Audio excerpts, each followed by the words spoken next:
Entonces, el escape de aire se produce cuando el aire, digamos, escapa del alveolo, ¿no? Del alveolo, atravesando la pared alveolar o los pequeños bronquiolos, y este aire se va a ir desplazando desde el intersticio, siguiendo las estructuras bronquiovasculares, generalmente hacia el hilio mediastino.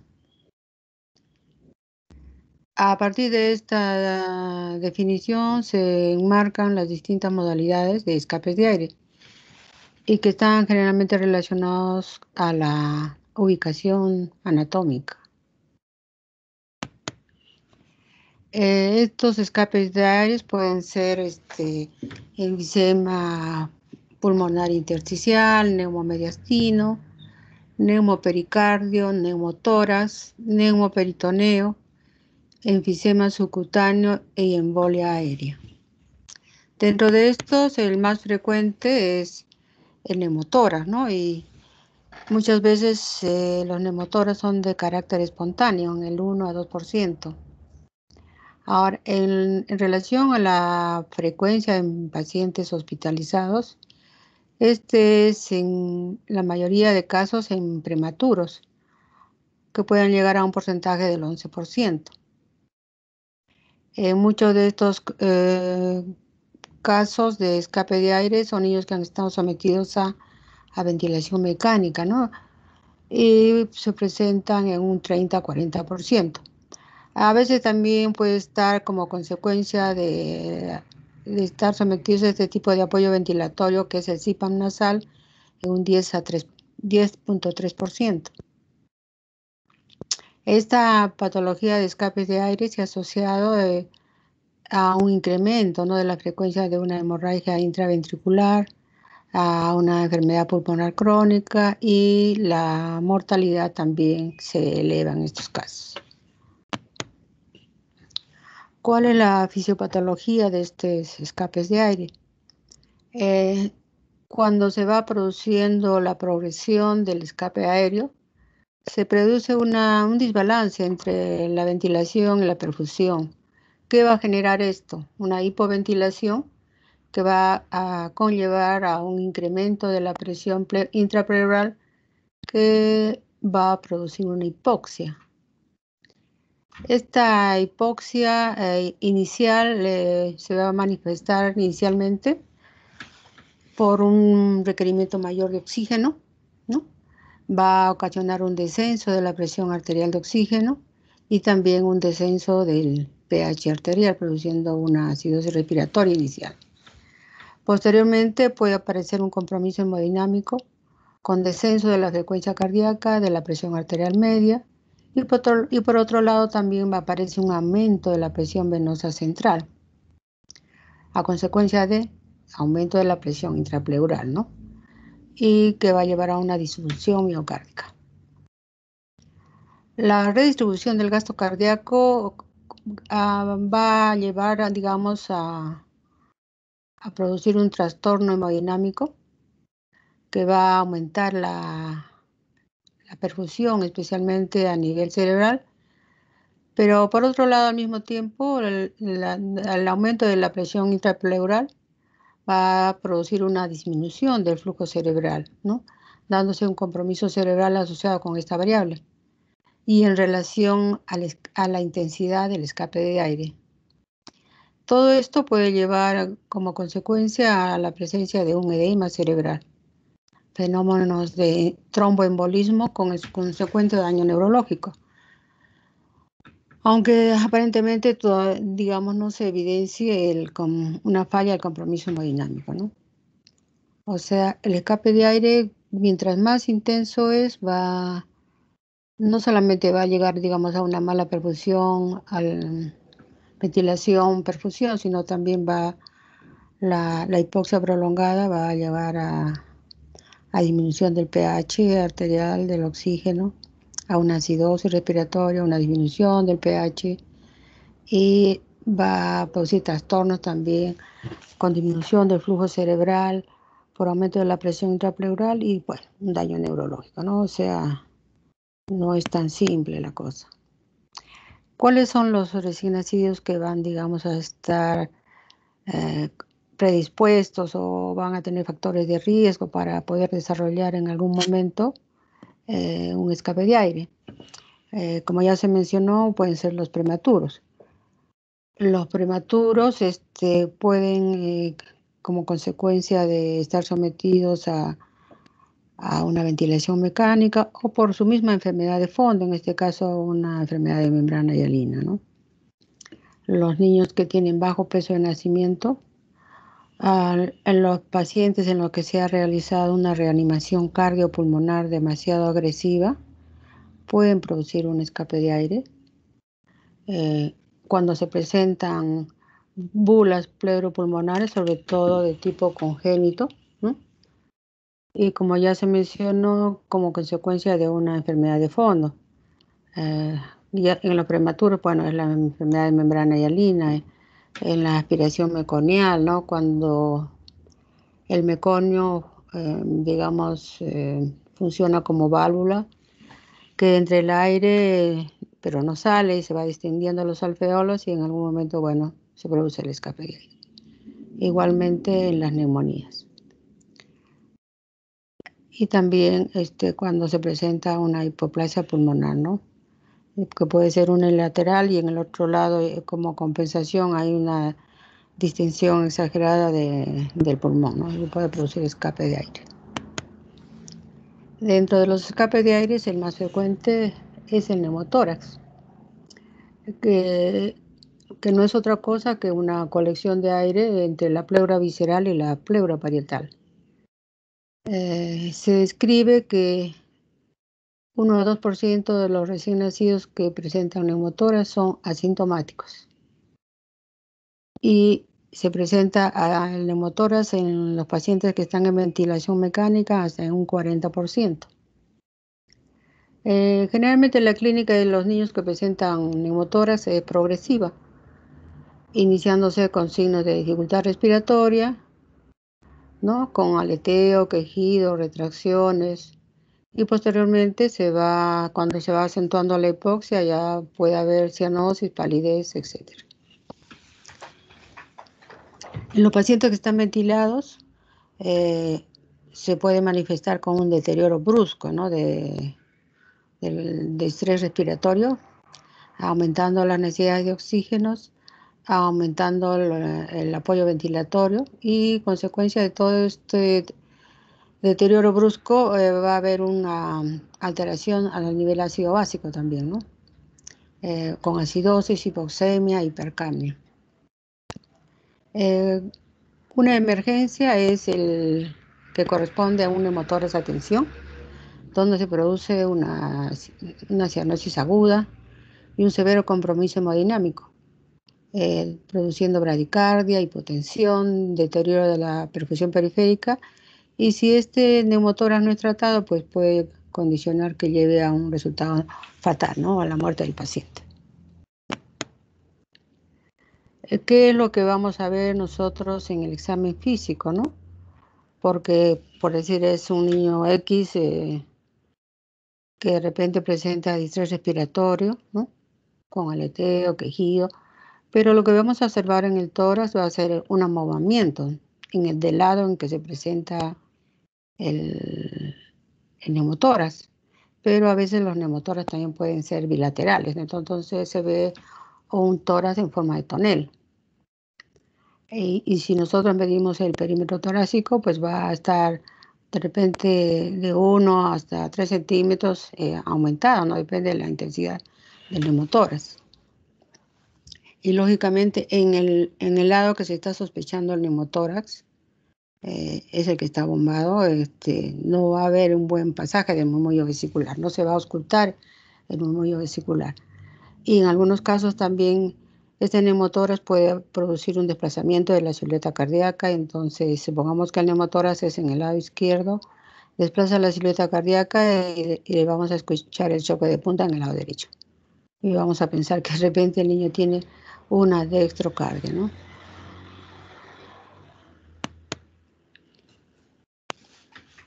Entonces, ¿cómo hacemos el diagnóstico de neumotórax? Pues primeramente tenemos que hacer la sospecha clínica con los antecedentes que puede haber tenido el recién nacido, de una enfermedad subyacente, de una reanimación enérgica, o que esté en ventilación mecánica y de repente se descompensa, y tenemos que sospechar que puede ser a causa de un neumotórax.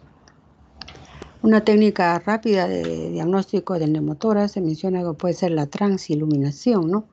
En la que el pulmón afectado se ve más traslúcido al iluminar con la luz de un fibroscopio. Lógicamente, el diagnóstico definitivo se va fuera de la clínica, de esta técnica de transiluminación, va a ser la radiografía, ¿no? Y la radiografía pues está al alcance digamos, de todos los pacientes, en general, si es que está en un hospital. ¿Qué vamos a ver en la radiografía? Vamos a ver una demarcación lineal de la pleura visceral, un pulmón hiperlúcido a atelectasia o colapso pulmonar y desplazamiento del mediastino, ¿no? Puede haber también una horizontalización de arcos intercostales, un aplanamiento del diafragma. Cuando estamos sospechando que es un neumotórax pequeño, se recomienda tomar la radiografía, ¿no? En decúbito lateral con el lado afectado hacia arriba. Por ejemplo, si estoy sospechando por la clínica, por el ahumamiento del hemitórax que está en el lado izquierdo, pues lo tengo que colocar al niño en decúbito lateral derecho, porque el lado izquierdo es lo que quiero que quede arriba, ¿no? Porque el aire siempre va hacia la parte superior. Acá tenemos una imagen de neumotórax, ¿no? Igualmente acá otra imagen. Va a haber se ve como una hiperclaridad periférica. Va a haber una ausencia de la valorización vascular. Acá tenemos el pulmón que está colapsado. En algunos casos rechazo del mediastino al lado contralateral donde está el neumotórax. Puede haber los hemidiafragmas, como ya mencionamos, un poco aplanados, y un ensanchamiento de los arcos intercostales. Vamos a ver acá otra placa de un neumotórax. Este ya es un neumotórax derecho, de moderada intensidad, ¿no? Esta silueta de acá es el pulmón colapsado. Vamos a ver acá otro neumotórax, acá también en el lado izquierdo, que está superpuesta acá con la imagen de la cavidad gástrica, ¿no? Igualmente esta imagen de acá, que es el pulmón colapsado, y como es en el lado izquierdo, ustedes ven que la silueta cardíaca está desplazada hacia el lado derecho. Este es un neumotórax un poco mayor, ¿no? Que ven ustedes acá, que es un neumotórax a tensión. Entonces, cuando es un neumotórax a tensión, puede poner en riesgo, como les digo, la vida del paciente si no es intervenido a tiempo, y se recomienda en esos casos hacer una toracocentesis en el segundo espacio intercostal que se encuentra debajo de la clavícula y sacar el aire, ¿no? Hasta que este niño pueda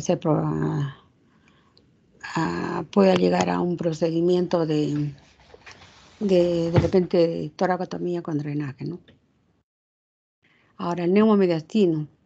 El neumomediastino no es otra cosa que la presencia de aire en el espacio mediastínico. Generalmente está precedido por una enfisema intersticial. El espacio mediastínico se refieren que no es un espacio que está delimitado, porque lo que el aire va disecando los distintos tejidos sin dar evidencias de aumento de volumen, ¿no? A veces se puede emplazar el aire hasta el cuello, ¿no? O hacia el abdomen, originando un neumopericardio o enfisema subcutáneo o un neumoperitoneo. Esos son los caminos que puede producir esta disección del aire a nivel mediastinal. Generalmente son asintomáticos, a veces es muy leve distrés respiratorio y muchas veces es un hallazgo radiográfico, ¿no? Como les digo, a veces es asintomático y discretamente algunos síntomas, una leve polimnia, un discreto tiraje. Los requerimientos de oxígeno, digamos, no son tan marcados o elevados y podemos confirmarlo con una radiografía. Cuando compromete las estructuras vasculares del mediastino, bueno, ahí puede producir una descompensación hemodinámica, ¿no? Y que en algunos casos puede ser fatal. En estos casos se tiene que hacer una descompresión con drenaje bajo visión ecográfica. Realmente lo que he visto yo en todos mis años de neonatóloga es con un discreto distrés respiratorio y un hallazgo radiográfico, ¿no? O sea, severos de neumomediastino no los he observado. Entonces, a veces los dos niños ingresan al servicio de repente porque los han encontrado al día siguiente de su nacimiento en alojamiento conjunto con un pequeño distrés respiratorio y con un Silman que no pasa de 3 a 4 y con la sospecha de descartar de repente una neumonía congénita, descartar un neumotórax y lo que se encuentra es un neumomediastino. Puede encontrarse un aumento del diámetro anteroposterior del tórax. A veces puede haber una disminución de los ruidos cardíacos.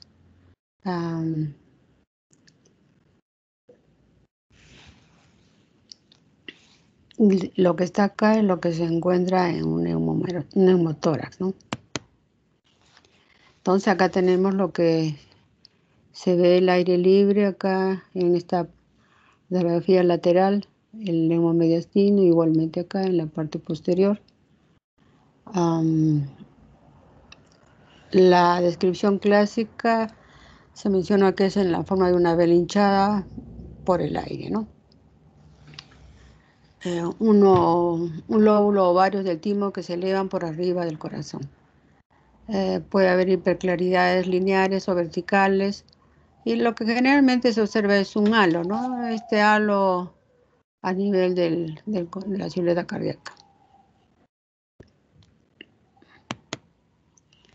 El enfisema pulmonar intersticial también es una patología que se presenta más frecuente en la unidad de cuidados intensivos, en los recién nacidos prematuros, entre un 20 a 30% que están recibiendo ventilación mecánica, ¿no? Y cuando se produce esta descompensación brusca o deterioro brusco de respiratorio en estos recién nacidos, se asocia también a la presencia de mayor mortalidad, ¿no? Ahora, ¿por qué se produce esta enfisema intersticial? Se produce por el paso de aire a través de la disrupción del alveolo bronquiolos respiratorios terminales, ¿no? Entonces el aire se va, digamos, dispersando o desplazando por el intersticio a los espacios peribronquiales o vasculares, ¿no? Y los linfáticos. Entonces, si el aire está alrededor de los vasos vasculares, pues va a producir, digamos, a condicionar una mala protección alveolo, ¿no? Alveolo capilar.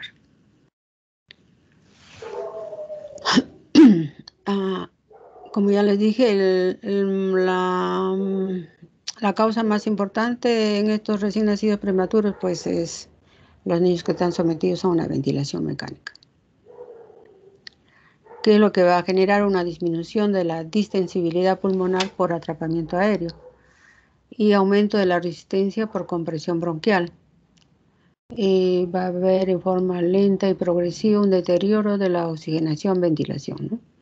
Y va a producir hipoxemia acentuada, hipercardia, acidosis, que lo que el médico va a hacer en ese momento es cuando el niño se le está descompensando, va a tratar de aumentar de repente los parámetros ventilatorios, y al aumentar el PIB, por decir, entonces va a condicionar que también que empeore la situación del paciente, ¿no? O sea, como que uno está atado de manos en estos casos.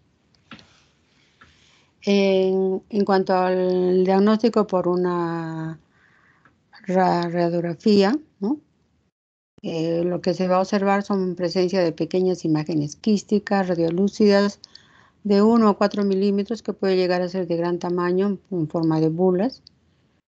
Y también puede aparecer imágenes lineales, radiolúcidas, no ramificadas de distinta longitud y grosor.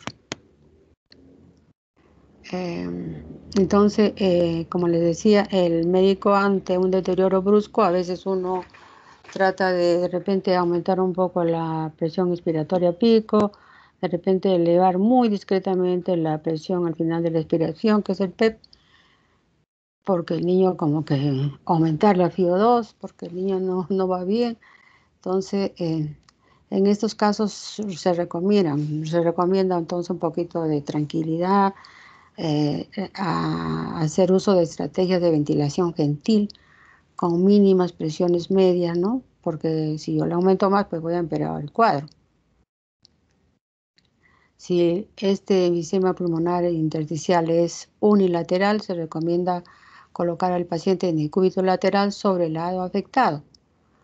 Puede ser de ayuda, así como intentar la monointubación, o sea, intubar solamente un bronquio, ¿no?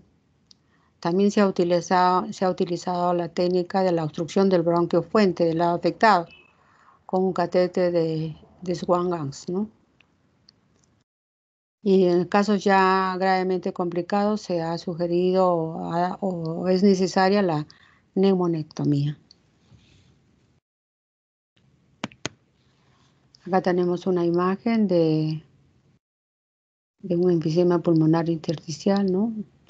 Muy finito, sobre todo acá en el lado derecho.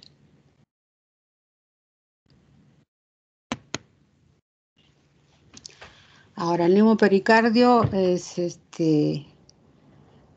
un atrapamiento de aire en la cavidad pericárdica, ¿no? El neumomediastino está por afuera de la silueta cardíaca, y a diferencia del neumopericardio que está dentro, ¿no? Entre el corazón y el pericardio. Generalmente es consecuencia de un neumomediastino o de un neumotórax. También en estos casos la presentación es, digamos, abrupta, con un deterioro hemodinámico grave, ¿no? Puede haber bradicardia, hipotensión, cianosis. Como hay aire entre la silueta cardíaca, entre el corazón y el pericardio, va a disminuir el gasto cardíaco, por eso se produce esta hipotensión, esta bradicardia, y va a haber un apagamiento también de los ritmos cardíacos, ¿no?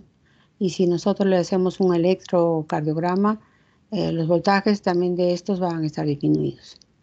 Esta patología evoluciona rápidamente a un desenlace fatal si no se interviene a tiempo haciendo una pericardiocentesis o una pericardiotomía, ¿no?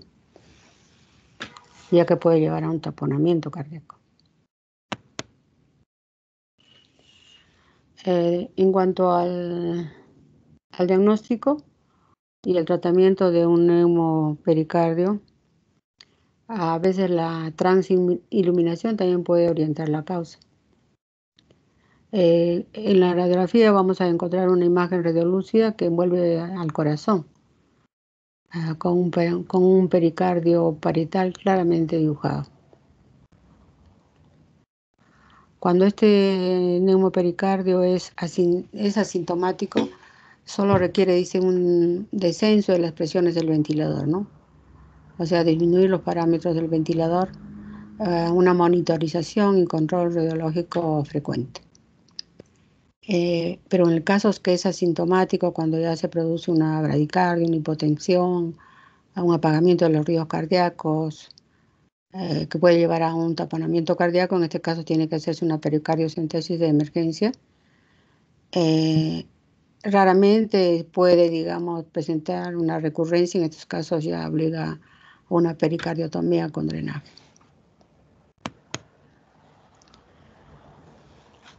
Entonces, acá tenemos la imagen del neumopericardio que está alrededor de toda la silueta cardíaca, ¿no? A diferencia del neumomediastino que solo está acá en los lados laterales, ¿no? Este envuelve todo, la base, todo.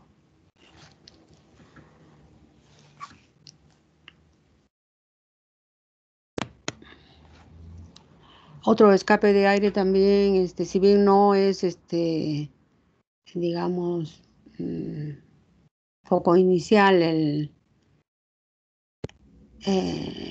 o produce distrés respiratorio, es el neumoperitoneo. Generalmente se asocia a la ruptura de una visera hueca a nivel abdominal, ¿no? Es infrecuente y actualmente no tiene un significado clínico, salvo la perforación, como les digo, de una víscera hueca. Igual, como el aire siempre tiende a irse a la parte superior, pues se va a ver una imagen de aire suprahepático, que es lo que se conoce como el signo de Joubert, que se ve en una radiografía, ¿no?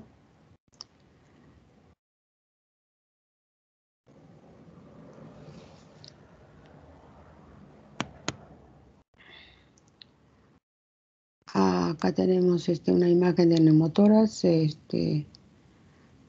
aire libre, ¿no? Subdiafragmático,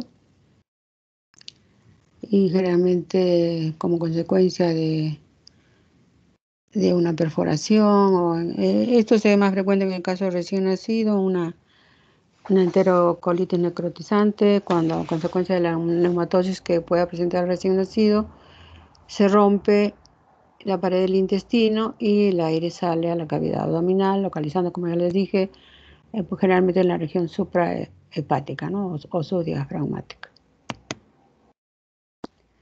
El enfisema subcutáneo corresponde a la presencia de aire en los tejidos, sobre todo del cuello, ¿no?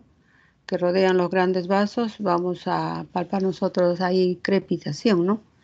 El riesgo del enfisema subcutáneo también es eventualmente cuando es muy intenso, puede comprimir la tráquea, ¿no? Y producir problemas respiratorios.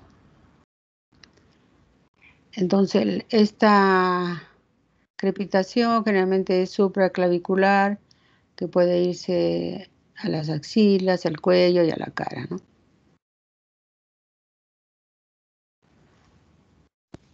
Entonces en la radiografía se pueden imágenes radiolúcidas, bien definidas de forma irregular en todo tejido celular subcutáneo.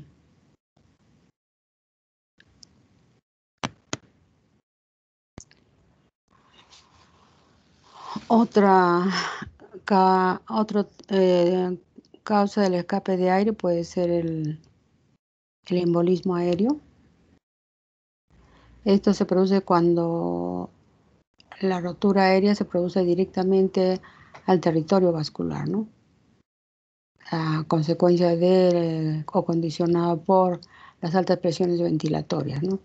Sobre 70 milímetros de mercurio. Entonces, un niño que está en ventilación mecánica tiene que estar monitoreado frecuentemente, ¿no? Frecuentemente, de acuerdo a su respuesta de los gases, de acuerdo a su respuesta de valoración sobre distrés respiratorio, para evitar estas complicaciones.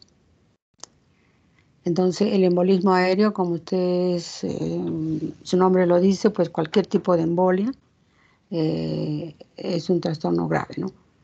Que va a producir un desbalance hemodinámico agudo, acompañado de cianosis, ¿no?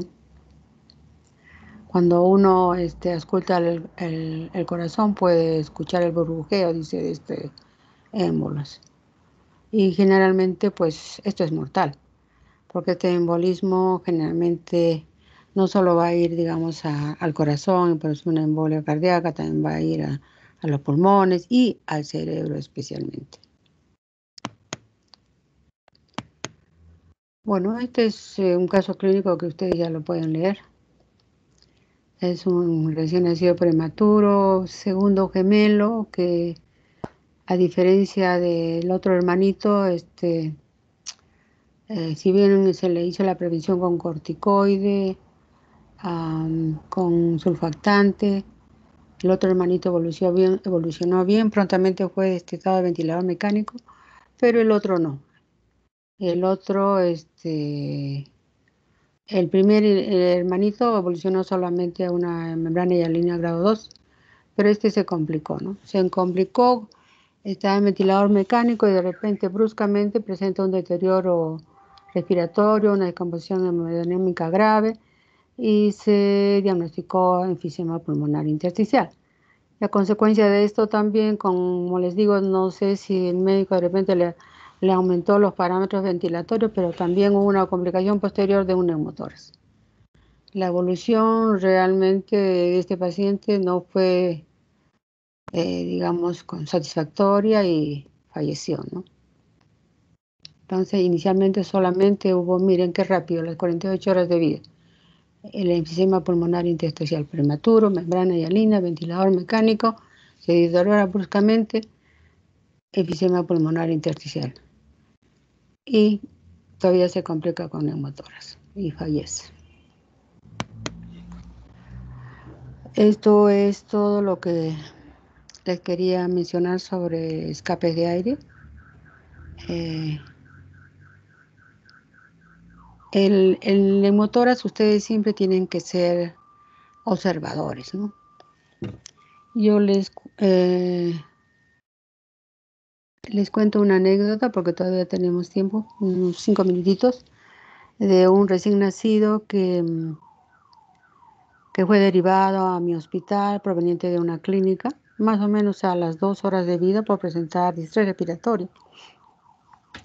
Cuando llegó a las horas de la madrugada, por decir, nació creo a las 3, llegó como a las 5 al hospital, le tomaron su radiografía, bueno, estuvo con casco cefálico, se le pidieron sus análisis, el cultivo, etcétera, porque el distrés respiratorio era moderado en ese momento. Y tenía una radiografía compatible con una neumonía congénita, así con un virus esmerilado difuso en ambos campos pulmonares, ¿no? Ya les comenté que el neonato no focaliza o no hepatiza lóbulos como una neumonía en la edad pediátrica. Y tenía leucocitosis, me parece que PCR positiva, bueno, se le inició su terapia antibiótica, estaba con HUD. Este niño fue pidiendo cada vez más oxígeno y desaturaba. Entonces, no era mi paciente, pero yo, digamos, cuando terminé mi sector, fui a ver qué es lo que había en el servicio y encontré que un niño con un quejido audible hasta afuera, por decir, en otra sala, ¿no? En la sala contigua. Y me llamó la atención, que dije, que niño está mal, ¿no? Yo recuerdo muy bien cuando era residente que cuando un niño se queja, que pide más oxígeno, cuando ya tiene Sirman de 8, 9 y está pidiendo pues el tope de que marca el aparatito, el oxímetro, ah, es que está pidiendo auxilio, es que ya quiere ventilador mecánico. Entonces yo lo primero que vi fuera de lo que escuchaba su quejido audible era que un niño, miré su flujómetro y estaba creo con 10, 11 litros de oxígeno. Y lo que me llamó la atención, bueno, porque yo pues, soy antigua también, ¿no? Era su abdomen, su tórax en tonel, con una piel brillante, súper delgada se miraba. Yo lo miré y dije, este es neumotórax. Y bueno, en ese momento había un colega ahí que no era el responsable, pero que estaba a cargo porque estaba reemplazando a la otra colega. Y yo le digo, este es neumotórax, le digo, mira. No, este es una neumonía, mira su placa, me enseñó la placa. Eso es a la radiografía, se hace una hora, me dice. Sí, pues la digo, puede ser de hace una hora, pero este niño tiene neumotórax, míralo cómo está su tórax, le digo, parece un tonel que va a reventar. La verdad es que yo nunca he visto un tórax así tan tipo tonel. Entonces, ya no me creía. Bueno, le dije, se te va a complicar ahorita, le dije. Creo que lo hice asustar y comenzó a llamar a la persona que estaba reemplazando. Y yo le dije, mira, te voy a tomar una placa ahorita. Le dije, yo voy a ayudarte a hacer la orden y voy a hablar con rayos X para que suban rapidísimo, le digo. Yo no lo toqué al niño, no lo ausculté nada, solo mirándolo. Y le digo, si quieres le puedes medir el perímetro torácico. Le digo, antes que lo auscultes y vas a comparar con el perímetro torácico de ingreso y va a estar recontra aumentado. Efectivamente, ese niño tenía un neumotórax, atención, bilateral, como consecuencia de su cuadro de base, que era una neumonía congénita. Y a las cuantas horas, más o menos, a ver, yo habré ido por el servicio a las 10, como a las 5 horas de vida, o sea, rapidísimo se instaló. Tuvieron que hacerle una toracotomía de emergencia e incluso lo quería poner a CPAP. Entonces es como cuando se deteriora un enfisema pulmonar intersticial, ¿no? Ya a veces uno pues se asusta y dice, tengo que poner más PIP, más subirle un poquito el PEP, más FIO2, ya está con 100, igualmente el niño que está recontra cianótico hipoxémico. Entonces hay, como dice, hay que ser gentil con los parámetros, ¿no? Entonces si un niño está con neumotórax y lo voy a mandar yo presión inspiratoria en la vía aérea, más presión, va a salir más aire, ¿no? Va a haber más escape de aire. Entonces lo ideal en estos casos, fuera de la toracocentesis de urgencias, al niño poner el ventilador mecánico, ¿no? Para que se estabilice ahí la parte respiratoria. Y bueno, si después de que se le ha hecho la toracocentesis de emergencia no mejora, pues bueno, hay que hacerle ahí toracotomía con drenaje, ¿no? No necesariamente todos los que hacen neumotórax hay que ponerle toracotomía con drenaje. Con toracocentesis a veces van muy bien.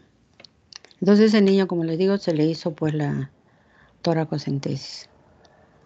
Pero siempre se acuerda de mi amigo, porque es mi amigo el colega que estaba ahí, que no me creía lo que yo le decía, pues si tú ves algo así una vez, no te vas a olvidar nunca. Era un caso, verdad, súper interesante.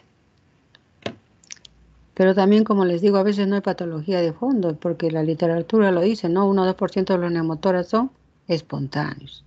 No hay antecedentes de nada, parto normal, cesárea normal, a término, XX.